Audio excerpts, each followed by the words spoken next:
Hey guys, this is Melody from Tuning Tuesday, and today we're going to talk about a topic concerning drummers and drum loops. Stay tuned. So today's question goes like this. My drummer doesn't like playing with loops. He complains every time we practice with them. He says he plays better without them, but I like how they sound. What can I do?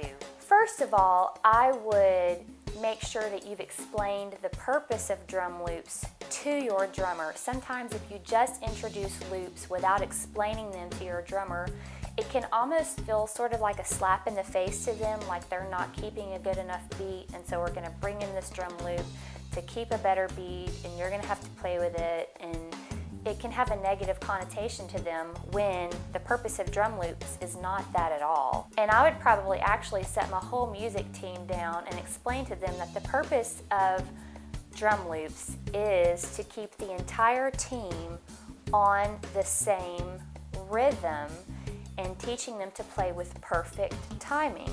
If you've watched any of the other Tuning Tuesday videos, you'll remember that rhythm is the most important thing that a musician can have.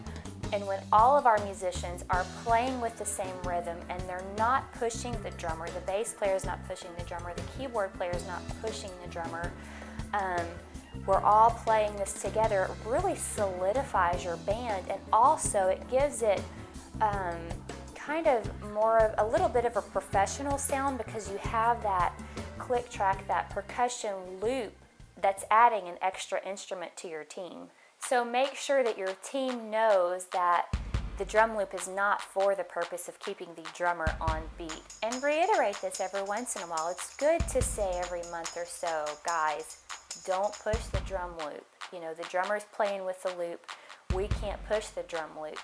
Another good thing about drum loops is if you've decided that this song is at 134 beats a minute and we come in 3 weeks later and want to do the song again, and somebody's saying, well, this song seems a little fast or it seems a little slow. Well, 134 beats a minute is 134 beats a minute. So it's pretty much set in stone. So if that's the same tempo that we've done it, we can be pretty confident we're doing it the same speed every time. Not only are we starting at the correct tempo, but we're ending it with the correct tempo. So by the end of the song, our singers aren't trying to spit out really long words really fast and getting tongue-tied because they're singing the whole song the same rhythm. The flip side to this is that your drummer may be experiencing frustration because he or she has never played with a drum loop before, and they may be having a hard time keeping up with it, either because they're unused to keeping a steady rhythm or because they can't hear it.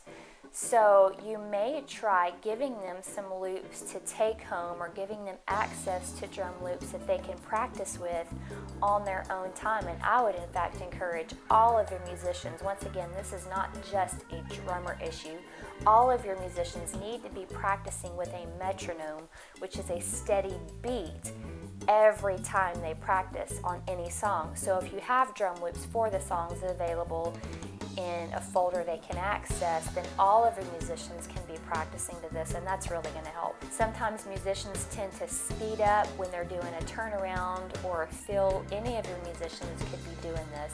So that could be one of the aspects that's causing your drummer a little frustration, is that he really hasn't had the time to practice with these because they're only pulled out at rehearsal. So once again, if he can have access, or she, I keep saying he, we have a he drummer, but if you have a she drummer, if they can have access to the loops when they're at home or wherever they practice, then they can really get accustomed to playing with them. And as always, compliment your team when they do good, when they really play well together and stay on the loop. This will encourage them and build confidence in them. I hope this helps. And as always, if you have any questions you'd like to submit to Tuning Tuesday, please feel free to email those to info@thetunebucket.com. And don't forget to give this video a thumbs up. Stay tuned.